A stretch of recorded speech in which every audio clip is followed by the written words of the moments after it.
Pemirsa, status warisan budaya tak benda Subak Jatiluwih disinggung dalam UNESCO oleh Wakil Delegasi Tetap Indonesia, Profesor Ismunandar.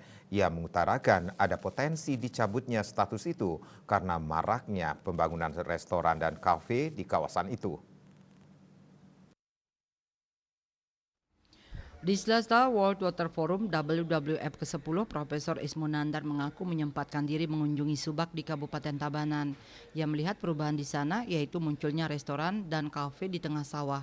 Dikutip dari kantor berita Antara, Kamis 23 Mei, Profesor Ismunandar membenarkan adanya potensi status warisan budaya tak benda Subak Jatiluwih dicabut.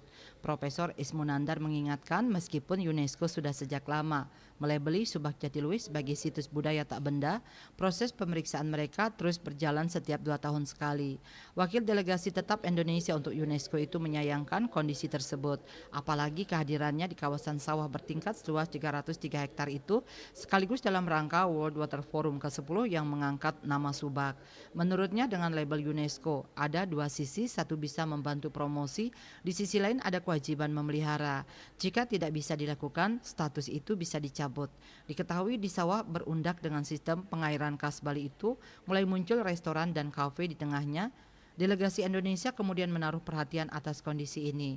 Tak hanya fokus pada perubahan kondisi persawahan, Profesor Ismunandar juga menggarisbawahi tugas UNESCO yang merupakan organisasi PBB dengan fokus menjaga perdamaian lewat kerjasama pendidikan dan kebudayaan. Subak menjadi salah satu bagian dari kebudayaan di mana secara turun-temurun manajemen pengairan ini tumbuh dan diwarisi. Ditambahkannya saat ini masyarakat menikmati kelimpahan air di hilir tapi lupa yang menjaga hutannya di hulu. KMB Bali Post melaporkan.